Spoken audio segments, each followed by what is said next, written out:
أنا شيماء حمد، فنانة من فلسطين ومقيمة ببرشلونة. بعمل بالفنون الأدائية وعندي مشروع اسمه فود إن لو من 2018. بالفن تبعي بالعادة بحاول أسأل سؤال أو أتعقب كل القوانين، خلينا نحكي، أو الليفينج كودز اللي مش مكتوبين، وبحاول أحقق فيهم. بما إن عندي باك جراوند إني درست محاماة، ففي عندي هاد دايماً النفس إنه أنا بدي أدور، بدي ألاقي أثر للأشياء لحتى أخلق أنظمة تانية أرتاح فيها، أو يكون فيها مساحة أتواجد أنا والآخرين بسيستم تاني، بطريقة تانية تنعاش. بستخدم وسائط مختلفة وبتنقل بينهم. بتعامل أكتر شيء مع الأكل والطعام بشكل عام. بستخدم السيراميك، بستخدم الحكي، التطريز. بالعادة بحب أوصفهم بأنه feminist folklore، كل إشي بيجي من النساء اللي هم ربوني وكبروني من فلسطين، أو نساء كمان حوالي. طريقتهم بالحكي، بالطبخ، بالحركة، أي جسترز، أي وصف، كلها من لإلي. أنا هون بسياق إقامة فنية ما بين تيخا وجسر، والأشياء ترتبت بطريقة ما وحث في أرشيف عائلتي. أنا ممتنة كثير لهاي التجربة، لأنه الوقت الحالي وهذا السؤال اللي بلح أكثر إشي بالنسبة لإلي كمان يعني بمرحلتي كفنانة.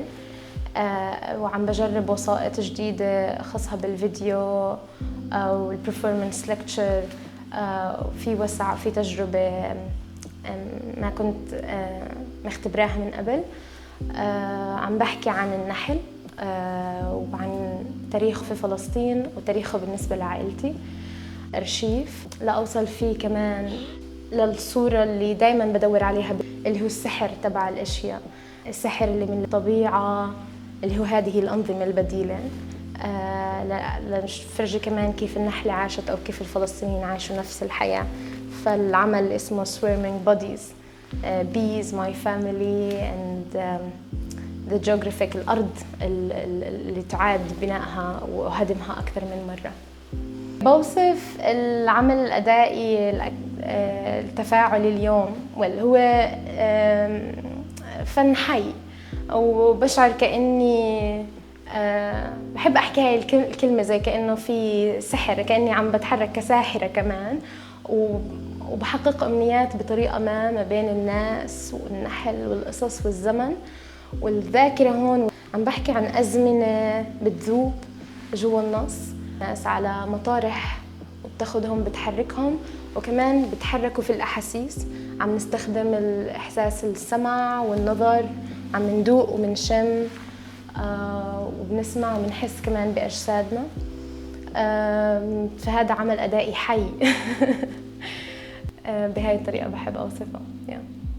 إذا أهل السما زاروا الأرض باخدهم يشوفوا خلية النحل، لأن كل خلية بتعرف ترجع على البيت لو كان، وبتعرف مكانها، بتعرف طريقها في نظام، وبتعرف تدل أصحابها على مكانهم بكل مرة وبكل زمن وبكل لحظة.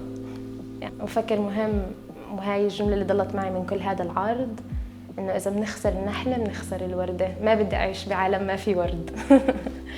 بس شكراً.